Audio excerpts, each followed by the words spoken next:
Most of you probably heard about the book Rich Dad Poor Dad by the brilliant Robert Kiyosaki. But have you had a chance to hear from Kim Kiyosaki yet? Kim is the author of Rich Woman and It's Rising Time. She and I never accepted the fallacy of the glass ceiling, so here we are. We had a conversation about financial self-reliance and the importance of investing and understanding money.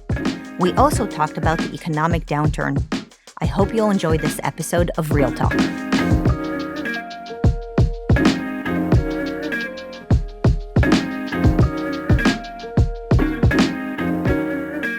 Kim, it's so great to sit with you today. Oh, I've been looking forward to this, Marissa. Thanks so much. Well, me too. One of the things I love talking about, especially lately, is self-reliance. Yes.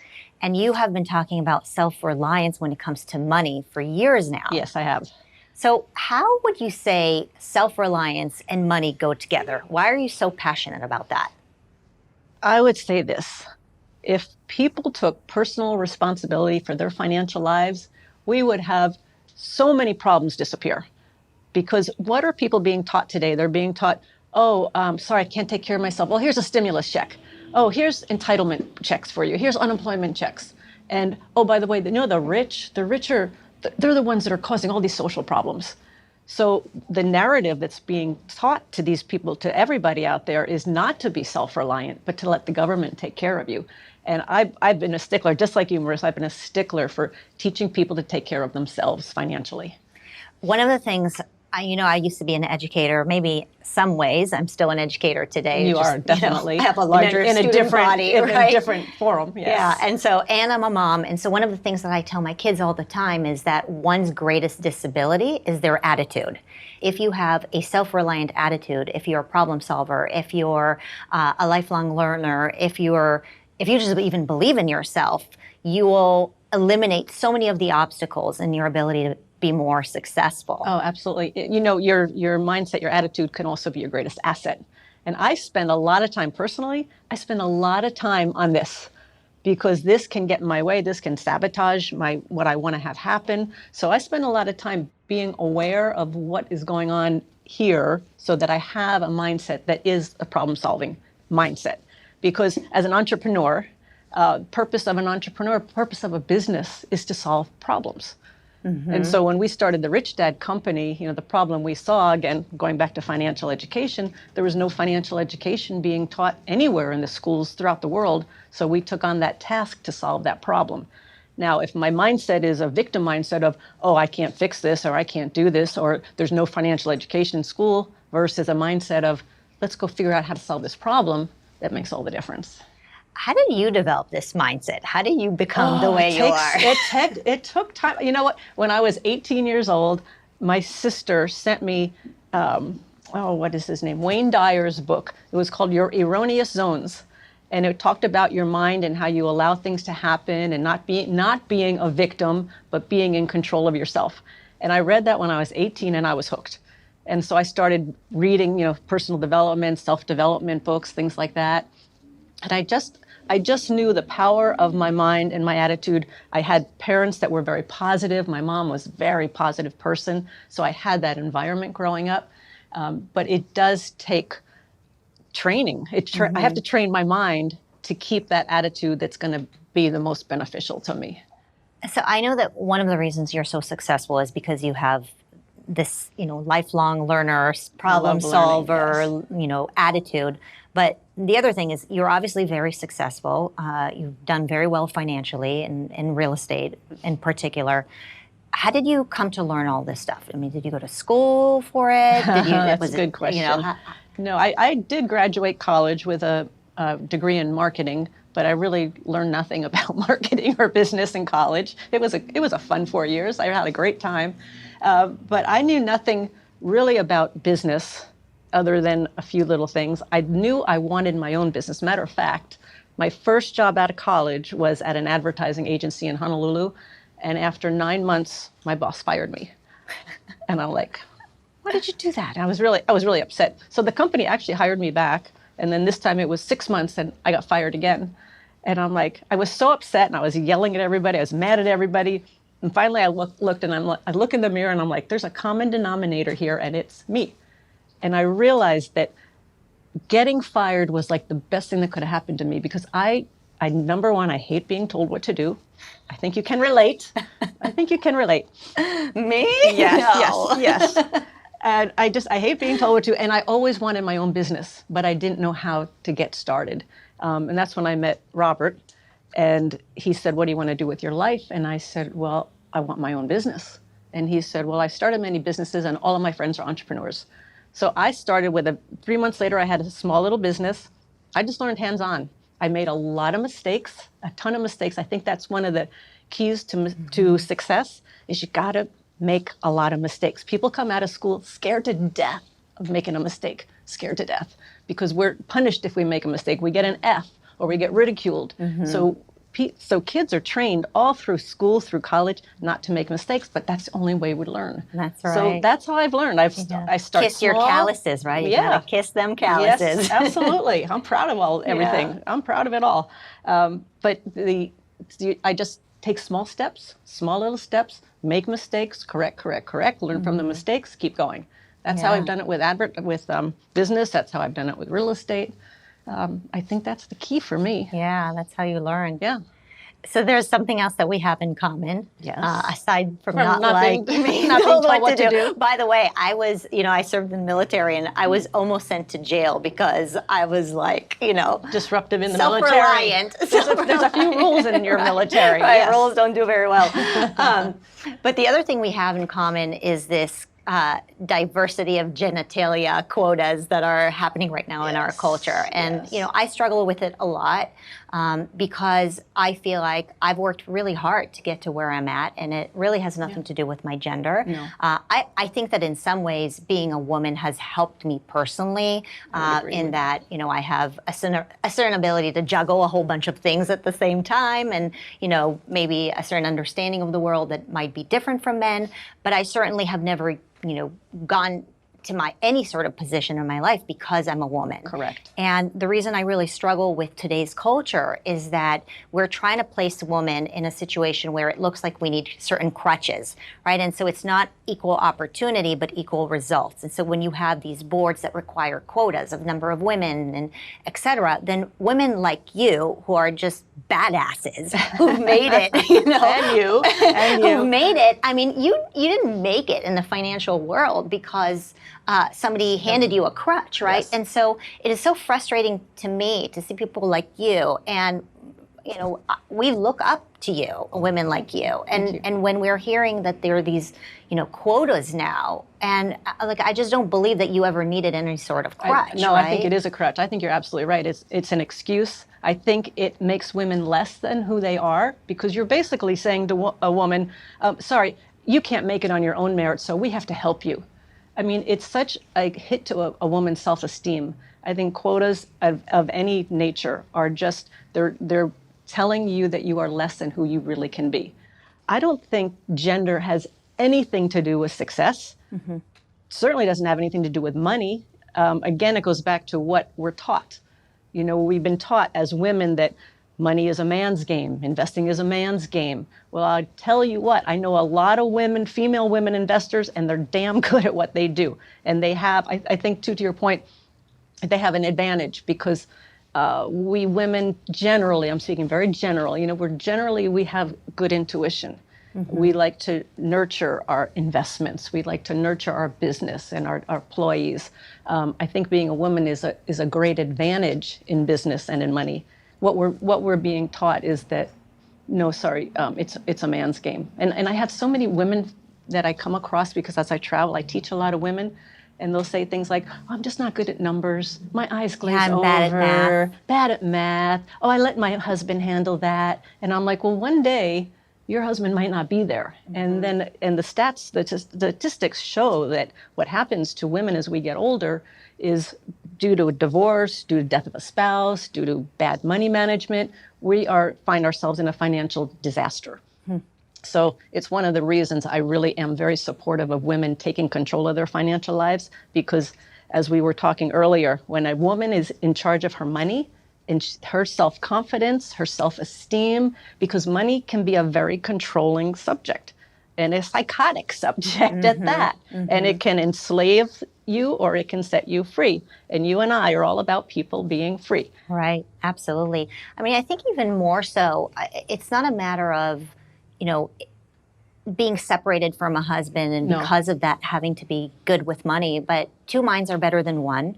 Certainly, a woman's mind and a man's mind might be a little different. And so even if you are in a marriage, being able to sit with your husband and say, well, let's look at our finances together and make a better decision together, it creates a better sense of equality within the marriage, but also just another mind that helps problem solve some of these issues. And imagine how many marriages would probably do even better if the couple partners on those decisions as well, totally agree. right? I totally. It's something that ideally couples should do together. Sometimes, number one thing couples fight about is money. The number one reason couples divorce is because of money. Yeah. And oftentimes I'll hear of the guy being a little threatened if she starts asking questions about money, like, what, you don't trust me, you don't trust me. So there's a conversation sometimes that needs to happen. But yes, I'll tell you, if you've got two people on the same page, looking at the same problem, trying to figure it out together, much more powerful. Now, I'll say this too. Your husband or your spouse can be your greatest asset when it comes to money. Your spouse could also be your greatest liability when it comes to money. Depending, we often say before a couple gets married, we have a board game called Cash Flow that teaches money and investing. Before you get married, play this game because your behavior of money will come up, guaranteed, in this game. And I see it all the time. Either they're like holding on their cash, they don't want to spend any money, or they're going for the fences and they're betting everything. Yeah, it's a great like fourth or fifth date. There you go. Plan, right? It's like, okay, now I like let's you, talk about money. I'm attracted to you, let's see how you manage your cash flow. But you know what, speaking of early on, I think one of those things that can be done early on in the relationship when things are good is to actually start partnering on these conversations about money, not necessarily when things are going, south. That's usually when people start talking about money is when there's a problem. Right, and then it becomes this whole like negative thing, while it could be a total positive thing where it's like, honey, we're going to do this together. We have the same goal in mind. Yeah. Some people associate women who are strong, who understand money or really into investments as not so feminine. And, I want to address that a little bit because I think that it's a problem in our society where women feel like if they want to be good investors or they want to become CEOs or entrepreneurs, they need to play down their femininity. And I just totally don't believe in that. I reject that entirely. I think that you can want to be beautiful and you can be really good with money and self-reliant, etc. Have you had that experience, and just what are your thoughts on that? Well, again, I was raised with gender doesn't make a difference. So in my world, I didn't really pay attention to that. But I think I did have a sense that I needed to push harder. I needed to kind of prove myself. I think I had that proving myself for a long time. Probably still do a little bit today. Yeah. Because I'm a woman, I have to show that I can do this because I'm a woman. And again, I'm like, where does that come from? But because in the world of investing, I am dealing with a lot of men. And I'll tell you, a lot of these men, they like to use a lot of jargon and throw words around. But when you really nail them down to what does that mean, they're not quite so sure. Have you experienced some sort of, a glass ceiling? Is there a glass ceiling up there? I can't really see a glass ceiling. I don't know. No. I don't know. I was, maybe I choose not to see one. Right? I'll tell you two quick stories. One, I was with two girlfriends and they were in corporate America. We were having lunch at Tavern on the Green in New York City, and they were complaining about the glass ceiling, that they're in these environments. And I'm like, there's not a glass ceiling unless you allow it to be there. No, you don't work in my world. You don't know what you're talking about. There is a glass ceiling and da-da-da, and we have to break through it. I'm like, or you can just leave and go start your own business or go into an environment that suits you. And so I've never, ever had the thought of a glass ceiling because, like you, it's something that we just don't accept it. We don't accept it. We do what we want to do and we go where we want to go. There was one time, which was kind of funny, and I was in Scottsdale, Arizona, and Robert and I had bought this apartment building. It was 18 units, and we were rehabbing it, and so we were having a meeting with all the tenants about what we were going to do, and these were snowbirds, as they call them, people from the Midwest who would come to Arizona. And so I brought my dad to this meeting. It was me and my dad, and he was visiting. And so we have this meeting, and one of the tenants comes up to my dad and says, "You must be so proud of Kim." And he goes, "I am proud. You must be so proud to have her working here with you." And he's like, "Working with me?" He goes, "Yeah, working at your property here." And he goes, "That's not my property. It's her property." But that all that was like, she can't own this property. She's a woman and she's young, and you fit the mold. You know, I didn't fit the mold. And I think that's something you and I like about ourselves. We don't fit a mold. Yeah. And if anything, we want to break a mold. Yeah. I mean, I think that, my experience, especially in America, is that much of the mold is created through attitudes. Yeah. And so attitudes are actually more in our control, and we have the ability to break them. It's not that there are actual laws against them. It's mostly education and frame of mind. And so you can look, but anybody can have a bad attitude about something. You can come from low income. You can have the wrong last name. You can have the wrong skin color. But look, all of those things are just the wrong whatever. If you allow for that to be the case. But if you don't fall into that narrative and you say to yourself, you know what, any obstacle I have is a reason for me to build more calluses and actually be even more successful. And if you look at the world in those terms, where any obstacle is an opportunity to just, conquer and do better and accomplish, then America really is the land of opportunity and nothing can stop you. Which I think is very exciting, because where in the world can you be a successful woman like you are today? Like you are.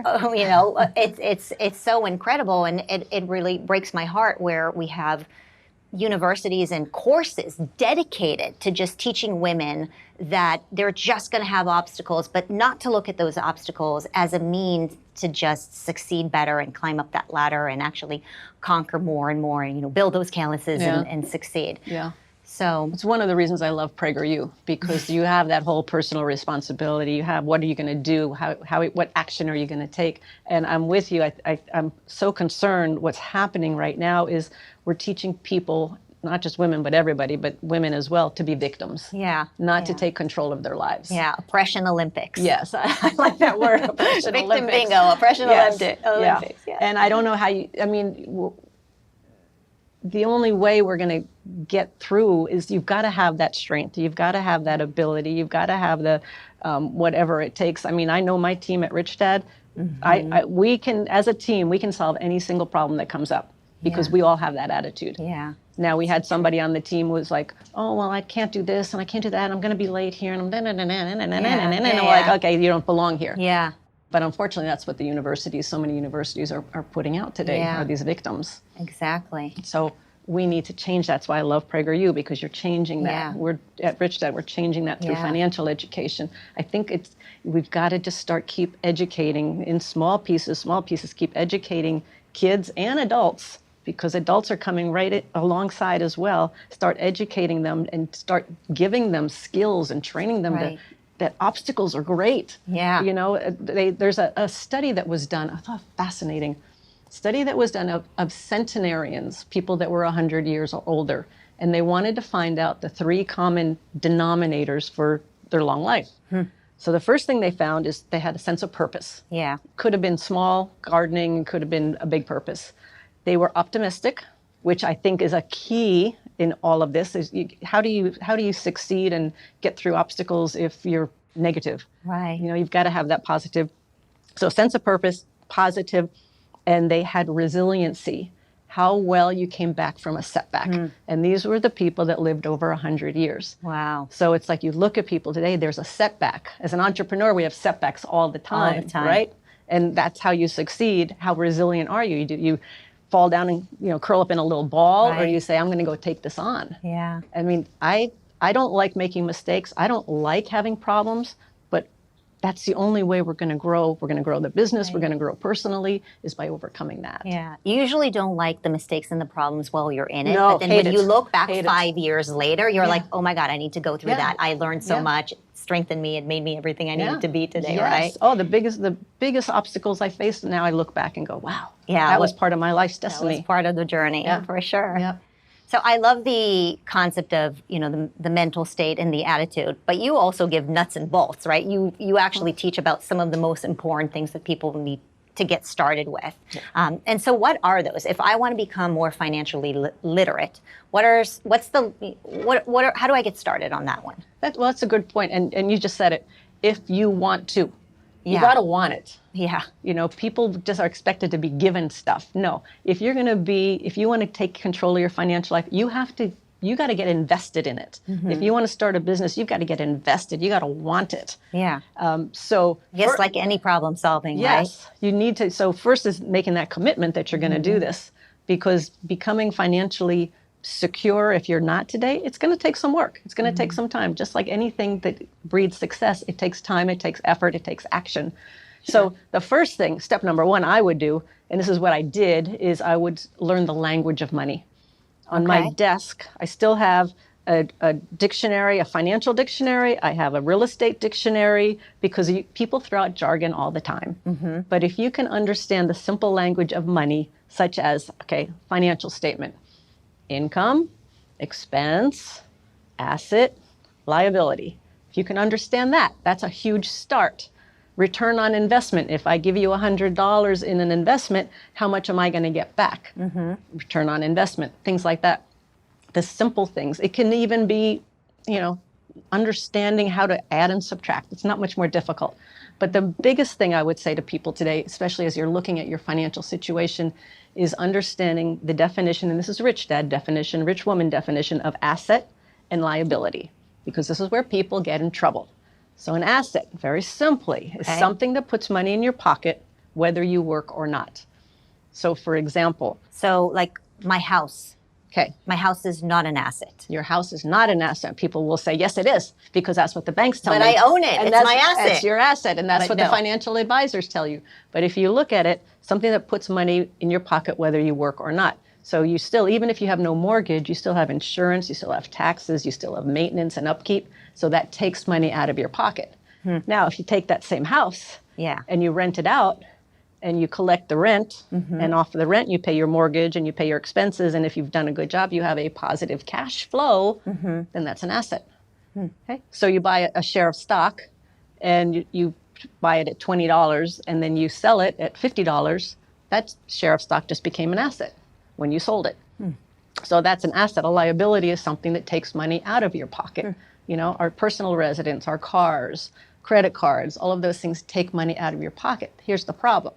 Problem is the banks, financial advisors, most of them, there's some good ones out there. There's some, a few. They will tell you that your house is an asset. Your jewelry is an asset. Your furniture is an asset. So you have this fake net worth based on things that people think are assets, but they're actually liabilities. So people are calling their liabilities assets, thinking they have a lot more than they do. I would imagine then, based on this terminology, probably most Americans do not own any assets, right? Most do not, correct. Yeah. Now, if I take this watch and I sell it, then that could be an asset at the time I sell it. But right now, I'm not going to sell this watch, so it's a doodad. Yeah. We call that a doodad. Yeah, well, I try to convince my husband when he buys me jewelry that it's an asset. Yeah, but, there you go. No, not after this show. Although somebody did tell me that gold jewelry could be an asset, because it's just another way to store gold. Yeah. So I kind of like that. Okay. I might go shopping for some let's gold do that. jewelry. And so what about liabilities? So liabilities are, again, people are calling their assets liabilities. So anytime you are spending money out of your pocket, it's a liability. Kids' school, it's a liability. People will say, oh, but it's an asset because I'm sending my kid to school and they're learning this and this. Well, number one, what are they learning? Now that we've been uncovering this more and more, what are they learning? But it's how not to work, how to demand more, how to be a victim, right? All of that. That's right. Colleges are liabilities. Colleges are liability. Look at student debt. Oh my gosh, huge liability. So that's one of the huge difference. Understand what really the definition of asset and a liability. Then I would say get some education, get studies, just learn. Go to PragerU, go to Rich Dad, there's so much information out there. Be careful who you take your advice from. Be careful who your teachers are, because there's a lot of teachers that just want to sell you something. Right. Okay, so make sure that Or maybe they're just confused or they misinformed, may not right? know either. It's like, well, I'm always defending those Okay, teachers no. that they don't mean bad, they just don't know. They just don't know. So we're working right now with a possible school district in bringing some financial education to the schools. Yeah. And the head of education, we were talking, and I said, well, let me ask you this. The teachers don't know much about money. So who's going to train the teachers Right. to Teach the teachers. Yeah. And he's like, I never thought of that. Yeah. He goes, I said, well, you need to think about that because Yeah. somebody needs to train those teachers. But to the point, so be careful who you take your advice from, but just study. And then the key for me is I did this and I was learning because I didn't know anything about money. I didn't know anything about investing. I didn't know anything about real estate. But what I did is I got a little bit of money. So I'd read about something. Let's say you're reading about gold and silver. I would go out and I would go buy a silver coin. And then today it's going to cost you, about $26. Now I have it in my hand and it's like real and I can touch it. Because I like real things. I like to be in control of what I invest in. So I have this gold coin or silver coin and I watch it. I go online and I'll say, oh, what the price is up today. How come it's up? How come it's down? What's it doing? And you start learning that way because you're invested. Yeah. I love to put a little money on the line because that gets me so much more interested. Is it just enough that if you lose it, it's not the end of the world? Yeah. Because that's one of the scary things about trying to buy assets and then putting all your money into assets, and then if you lose it, then you're like, oh my gosh. That's a great point. That's a great point because a lot of people, the fear they have of investing is, well, I don't have enough money. I need a lot of money to invest. Right. And I don't. There's a thing called tax lien certificates. I won't go into the details of it, but the problem is when it comes to investing, a lot of people just go, no, I don't have money. No, I don't understand money. No, I don't know how to do this. And they just shut the door. Right. Instead of ask the question, how could I? Well, I'd imagine it is overwhelming where you're trying to like make ends meet, and then there's this idea of you becoming an investor. Like when I think of an investor, it's somebody rich. Yes, exactly. You know what I mean? And so like how does somebody who makes a salary and barely gets by, start building an asset portfolio if they don't have that much money? Is there a barrier to entry where the rich get richer and those who don't have enough dispensable income, how do they build a portfolio? I don't think it takes were a lot of money. Were you rich when you were No, are little? you kidding? I had nothing. I'm sorry I'm being so bold, but No, I came from a very middle-class family. Again, dad worked 9 to 5 and mom was a teacher, all of that. So no, I didn't have that background. I didn't have a background of what a business person does, anything like that. But I don't think there is a barrier of entry when it comes to investing because there are so many different vehicles that you can invest in. And even for my very first real estate investment, and this was a ton of money for me at the time. It was a little 2-bedroom, 1-bath house in Portland, Oregon, and it was $45,000, which at the time was a lot of money. Yeah. It was 1989. Yeah. I'm dating myself. 1989, and I needed a $5,000 down payment. Now, to your earlier point, that was a huge obstacle. Yeah. That was like, how am I? $5,000? That was huge. We were just starting our business. It was just starting, so we didn't have money, but we had a business. So I won't go into all the details of it, but that got me into action. I'm like, I want this house. I found this. I want it. How am I going to do it? How am I going to get the money? And so I got very, very creative. We got very creative. We created a product. We pre-sold it. We did all sorts of different things to get that $5,000. So the key for me, Marissa, is that not having the money was the best thing because for the first probably 5-6 deals I did, real estate deals, I didn't have the money. I had to get very creative and figure out how we're going to do it. Yeah. And that's what's missing when you talk about the obstacles and solving problems. That's what's missing today so I love to tell people, go find that investment, see what it is that you want, feel it, touch it. Yeah. Because once it becomes real, otherwise it's just theory. Yeah. Once it becomes real, then you start figuring out how you're going to do it, how you're going to get it. Yeah, and then you build an understanding of it too, of what to expect and what it should look like. Yeah. And one other point I wanted to make too about the mindset is I also had to stop being around people who were telling me I couldn't do it. Yeah. That was really important. But it's like an onslaught these days everywhere. I know. And I have to I shut off the news. I never watch the news, never, except real news, like from PragerU. But I turn off the negative. I did make a decision to get as much as possible the negative people out of my life, because I got enough negativity up here. I got enough reasons and doubt and fear and hesitation and all of that going on here. I don't need somebody else telling me I can't do it. So that I saw that coming up when I was early in the investing world. People are saying, well, how come you think you can do that? Just exactly because that's their fear. Their fear was they can't do it. Right. They don't know how to do it. So you. they were projecting it on me. Yeah. So I know you're really big into real estate, but do you have any thoughts of other investments? Like, I don't know, Bitcoin or stocks, or are you just not into it because real estate is your world? Or do you think that any sort of other investments are good for other people? No, absolutely. There's four main asset classes. There's business, either your own business or businesses that you invest in. So I do both of that. Both of that. Have, of course, the Rich Dad Company, and I invest in other people's businesses.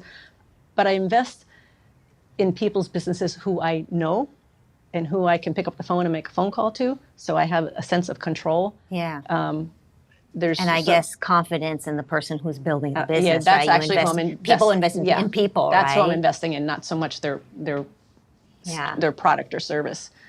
So there's business, there's real estate, then there's paper assets, stocks, bonds, mutual funds, and then there's commodities, gold, silver, oil, coffee. Bitcoin, I guess, would be a commodity. Yeah. So early on too, and this is what I say as you're getting started, you want to look at all four categories, all four classes of assets, because there's one that will speak to you more than the other. For me, I again go back to, and you're going to like this too, Marissa, I like things that I am in control of. Me? Like to be in control. So I have control over my business. We're going to think I'm a control freak after this. No. I am a control freak. That's another thing I work on, letting go of control. Yes. But I do like to invest in things that I can control. So I can control the income and expenses of my business. I cannot control the income and expenses of a Microsoft or an Apple. So I can't control basically stocks listed in the stock exchange unless I know personally the owner. We actually just did invest with a company that just took their company public, but I can pick up the phone and I can call the owner and say, how's it going? What are you doing? But I like control. So businesses, I can control. Real estate, I can control. Those are the primary ones. Again, oil and gas, we have some oil and gas, but again, I can pick up the phone and call the person. So I like to invest in tangible assets, things I can touch and feel and control. You've got to find the one that really speaks to you, that you feel comfortable with. It could be the stock market. You could, maybe that's where the lights go on for you. It could be there. It could be in commodities. It could be in business. But for me, when I did that first little 2-bedroom, 1-bath house deal, and I could touch it and feel it, and I could fix things, and I made a lot of mistakes too on that first little property. But I learned. What? You tried to fix something yourself, or something? Robert tried that once. We had to bring in the whole plumbing company after that. One time the tenant moved out. The first time the tenant moved out, so I'm like, the tenant moved out. We can raise the rents. So I raised the rents. Well, the place sat empty for 3 months because I raised them too high and they weren't competitive to the market. So I learned that lesson. Okay, but I guess when it comes to what it is you want to learn or what it is you want to take on, it's the doing. You've got to get out there and do it, because that's the only way you're not going to build that instinct when you immerse that's where yourself. You make mistakes and you go, okay, there's the mistake. Now I see that. Now I take that, and that builds on the learning for the next phase of the investment. But you got to get out. You got to get started. If anybody wants to get into the game of money, you got to get started. Which everybody should, right? Everybody should be self-reliant when it comes to money. And whatever, there are all these different ways of doing it. There's Warren Buffett said there's many ways to get to financial heaven. Okay? You got to find the one that fits you best. Right. I have a friend, she's an accountant. She's a CPA. She loves the stock market. She loves option trading, not just putting money in the stock market, but trading options. And she's there every day in front of that computer screen. And it drives me nuts. My sister's like that. I can't do it. I tried it. I did try it. I took courses. I actually did trading, and I found out again that wasn't for me. Yeah. So again, you got to find the thing that speaks to you. Yeah, absolutely. Well, we talked a little bit about current events. Yes. But I think all of us are wondering right now when we're speaking with financial gurus Yeah. that, the world and America is taking a financial downturn. Yeah, I mean, big time. I think somebody has already said that it's a recession, or maybe It's changed definitely the bar on that one. They changed the definition. They changed. Nonetheless. We've been in a recession since January. I will go on the record with that. Yeah. Yeah. I mean, I think we're all seeing it, right? Yeah. And so, are there opportunities during a downturn? Is there a way to, turn this lemon into lemonade for those of us who are seeking the opportunity to just, not necessarily dive with the downturn? Yeah. No, there's going to be a lot of opportunities. I think right now, if you haven't gotten the financial education or you're not prepared, now's the time to start getting educated. Now's the time to start learning, start really paying attention to what's going on. Come to PragerU, really understand, not just turn on CNBC and CBS because you're not going to get the real news. But get some, be prepared, because when the downturn comes, it's like going to Saks when they have a sale. Okay, Saks has a sale. Yeah. You want to go buy because everything's cheap. Yeah. I think that's what's going to happen, especially in real estate. I think there's going to be a huge opportunity. Unfortunately, if you're not prepared and you're on the other side of that equation, you're not going to be in a very good position. Right. So I would look at that. I would also, so I'm not giving advice. I don't give advice. I just tell what I do. And so I don't know what's happening with the currency. It looks like it's, they say, the value of the dollar is going up. Well, they printed so much money, major problem. And with all of the U.S. and global situation, what's happening with the economy, with the demand, the supply chain, all of that happening, inflation happening. So I don't have a lot of trust in the U.S. currency anymore. So gold and silver is another option. So maybe look into gold and silver. Or like buy a land with potatoes and onions and run away. Yes, I'm actually looking at timberland on the East Coast. I am. I'm looking at timberland. I have a place also where I have my own well and garden. Wow. And, just hedging. Hopefully none of this comes to fruition, but you've got to be prepared. Unfortunately, I think too many people are just listening to the news and and thinking everything's going to be okay.